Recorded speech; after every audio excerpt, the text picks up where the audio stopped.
yang dilakukan untuk bagaimana menyampaikan tentang sumbang saran dalam kedaulatan pangan, kedaulatan energi, dan juga bagaimana tentang perekonomian kita. Dan alhamdulillah hasilnya bagus. Ya. Kalau ngomong LPG gimana Pak arahan Presiden? Ya Pak JK ngomong tentang LPG, bahwa LPG ini terjadi di saat kebijakan beliau menjadi wakil presiden di tahun 2000 periode pertama, dan sampai dengan sekarang subsidinya belum ada perubahan. Bayangkan sudah 20 tahun subsidi LPG ini belum ada perubahan. Di saat itu kurs dolar kata Pak JK masih 8.000, sekarang sudah 16.000. Artinya subsidi kita sekarang masih sama dengan tahun 2024 atau 2025 yang lalu.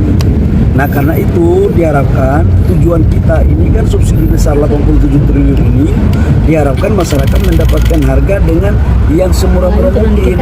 Tapi penataannya kan sekarang jujur kita katakan ada di tingkat sampai tingkat masyarakat itu dibeli sampai harga 25.000 per tabung.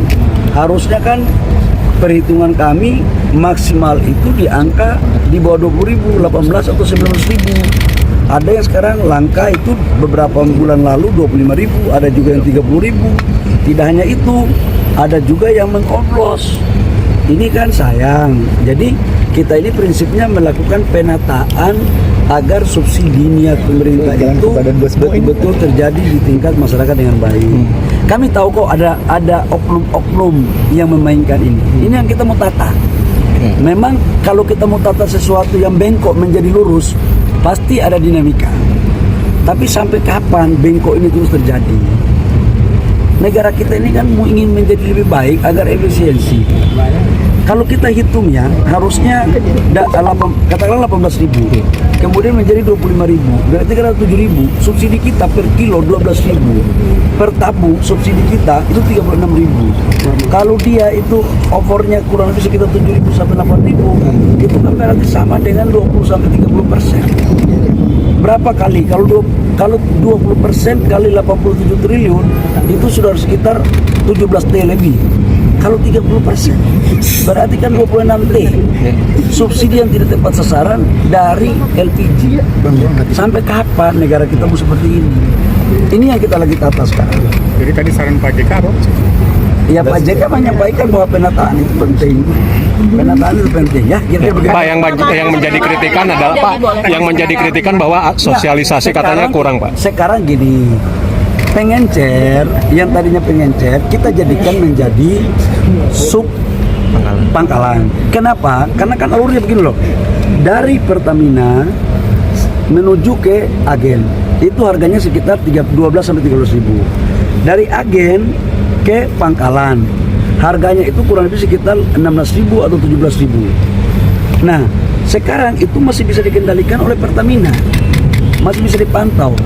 Dari pangkalan ke pengencer itu di situ yang susah Pertamina kendalikan, nggak ada instrumennya, dan itulah harganya terjadi sampai dengan di atas 20.000, bahkan ada 30.000 kadang-kadang, bahkan ada di oplos. Nah dengan mereka menjadi sub pangkalan maka kita akan menaruh fasilitas yang sama dengan di pangkalan supaya harganya bisa kita kontrol pakai IT.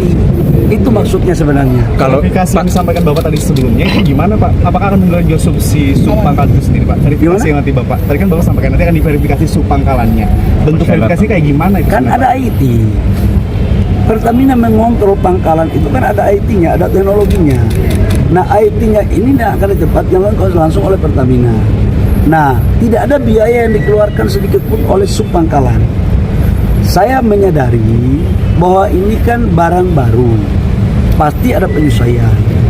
Nanti sambil kita melihat perkembangan beberapa waktu ke depan, udah pasti kita akan melakukan asistensi. Tapi penataan ini penting kami lakukan sebagai bentuk cinta kami kepada rakyat agar uang negara yang subsidi itu betul-betul tepat sasaran, jangan ditikung di belakang. Itu loh maksudnya. Kalau untuk kondisi Pak, untuk persoalannya ketika pengecer tidak boleh berjualan, tetapi sub pangkalan ini belum aktif, belum ada. Dan akhirnya sampai kamu dari tadi saya ngomong kamu nggak dengar ya. Pengencer itu dinaikkan menjadi sub pangkalan.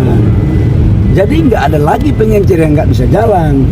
Jadi semua pengencer dari 370.000 itu semuanya menjadi subpangkalan. Nah, nanti dalam proses berikutnya kita melakukan pendampingan agar mereka tertib. Bagi subpangkalan siapa yang tidak tertib mengikuti aturan, akan pasti dilakukan evaluasi, penilaian, agar betul-betul subpangkalan ini adalah yang bertanggung jawab terhadap bagaimana penyaluran LPG 3 kg tepat sasaran. Ya.